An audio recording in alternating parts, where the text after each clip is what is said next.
take a moment today to thank the boldness of our government and our shareholders. William Hamilton built his venture on the ashes of the Second World War. The copper mine he envisioned was ransacking the First Nations' ancestral territories, drawing the wrath of the local people.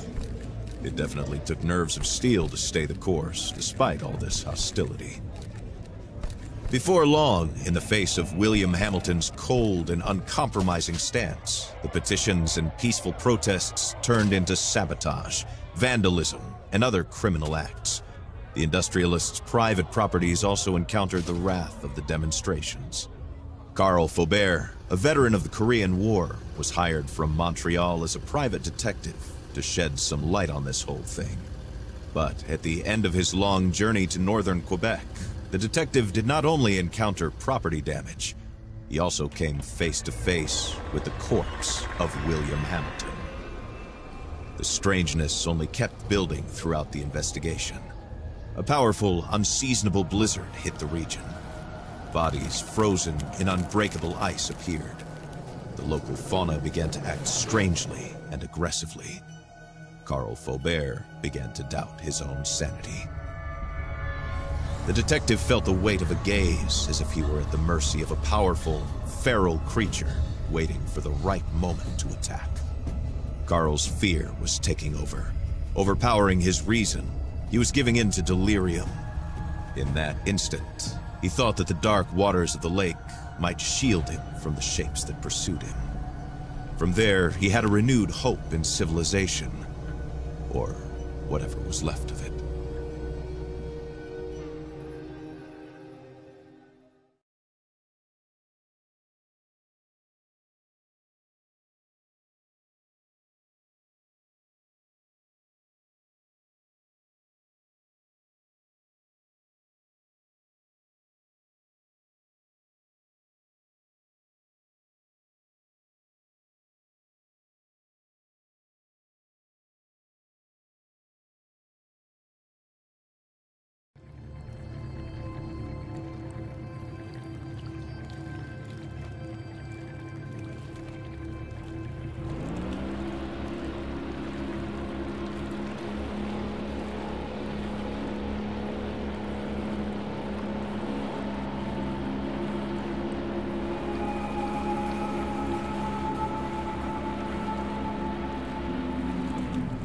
Carl knew that on one of these shores stood William Hamilton's lavish mansion, and there the detective had hopes of finding a way out of the area.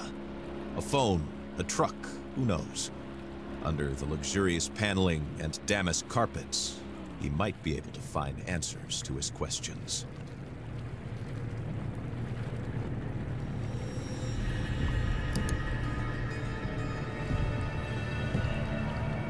The detective wondered about the floating debris.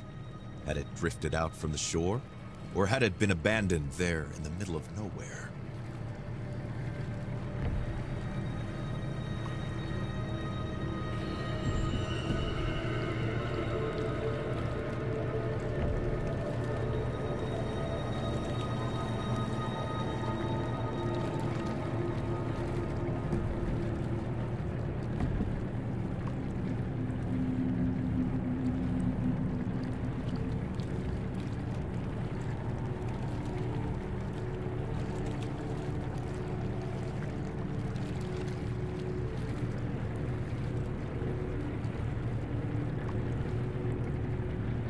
Carl saw a boat in the distance, clearly piloted by one of his own. Had he finally made it to civilization? His hopes were immediately drowned out by the sound of gunshots. Time to flee again, and fast.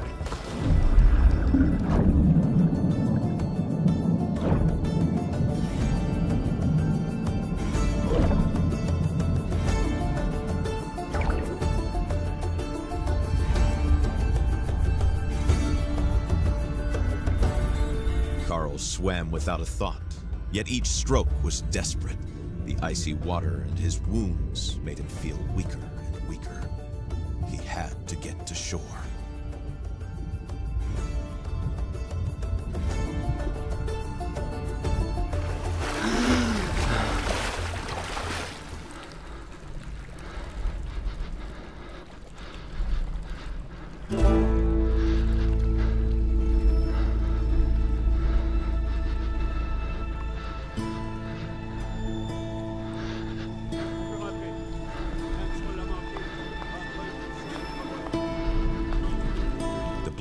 and the hypothermia were tearing at Carl's poor body. When he finally saw a light in the distance, he was filled with a faint sense of hope. Could it be a refuge?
Carl struggled to wake up.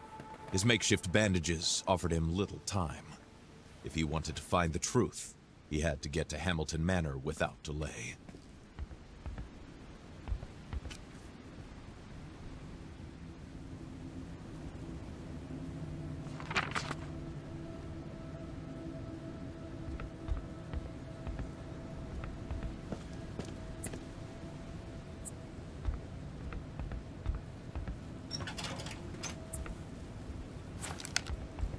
The starting point of his investigation was to take inventory of his working tools.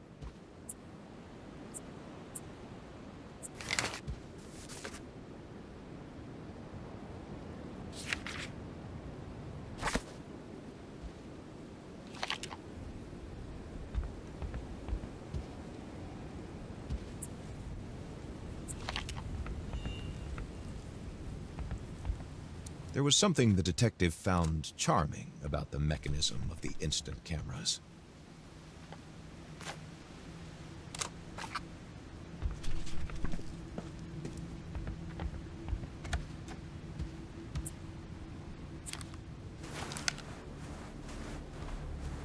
Carl left his refuge, knowing that he was headed to a more comfortable, but otherwise ominous place, Hamilton's mansion.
Out of all of the animals in Quebec's fauna, the wolf was perhaps Carl Faubert's favorite.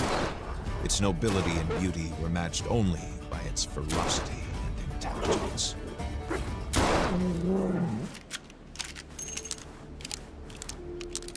Carl Faubert was a sensible man. Attacking that wolf would not be among his smartest life choices.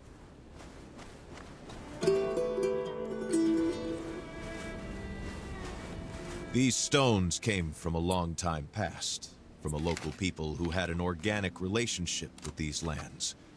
Carl felt somewhat reassured by the construction.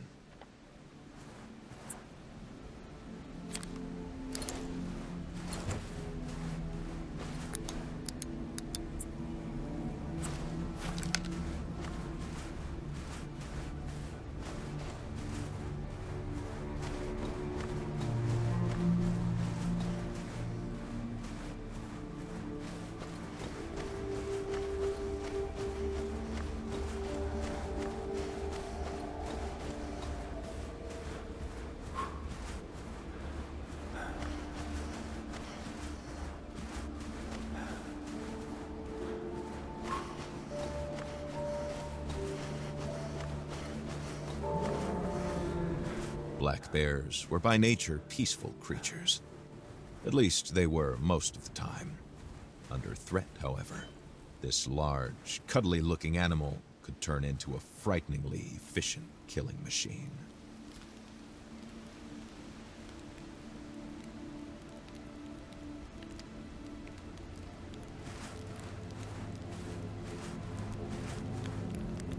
Bears are shy creatures. Until one day, for no apparent reason, they react aggressively to feeling threatened. That day is often your last.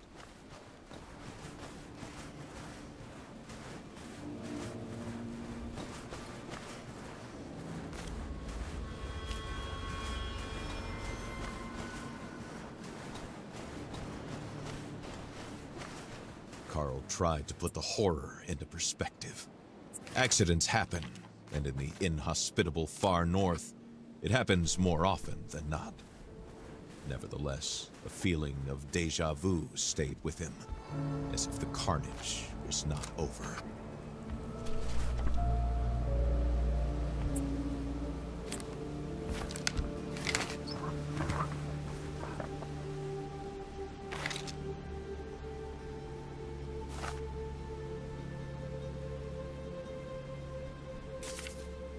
What were these mysterious fragments?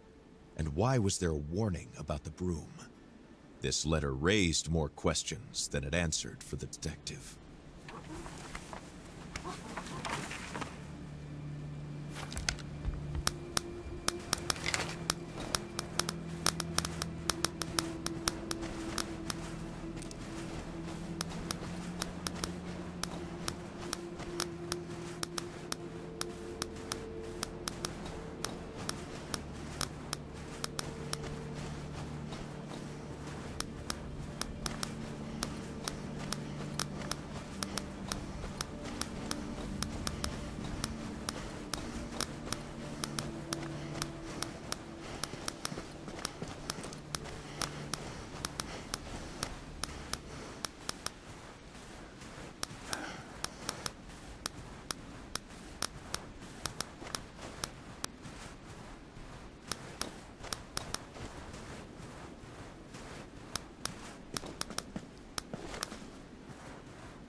This was the mansion of the late William Hamilton. No doubt about it.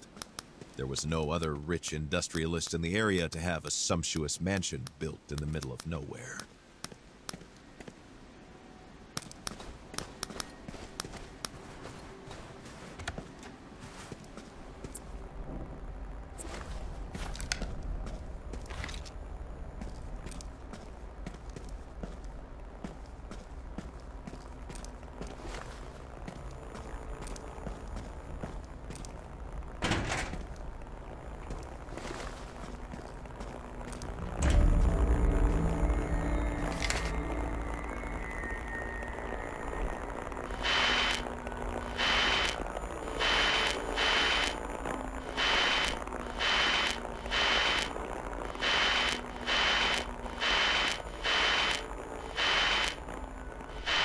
vous entendez ceci, ce message est crucial. Trouvez un endroit où vous mettre à l'abri. Ne sortez qu'en dernier recours. Si vous avez à sortir, armez-vous et méfiez-vous de quiconque porte les couleurs de la Hamilton Mining Corporation. Tenez-vous le plus loin possible de la faune. Les animaux sont devenus extrêmement agressifs. Je répète, tenez-vous le plus loin possible des animaux et méfiez-vous de quiconque porte les couleurs de la HMC.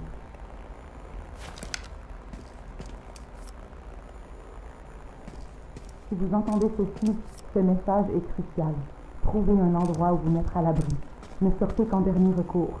Si vous avez à sortir, armez-vous et méfiez-vous de quiconque porte les couleurs de la Hamilton Mining Corporation. Tenez-vous le plus loin possible de la faune. Les animaux sont devenus extrêmement agressifs.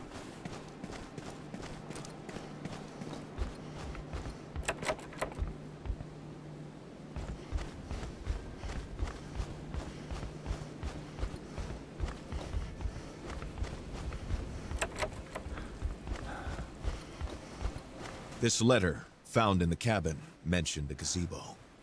The key to the mansion would likely be there.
Added to the mayhem was violence.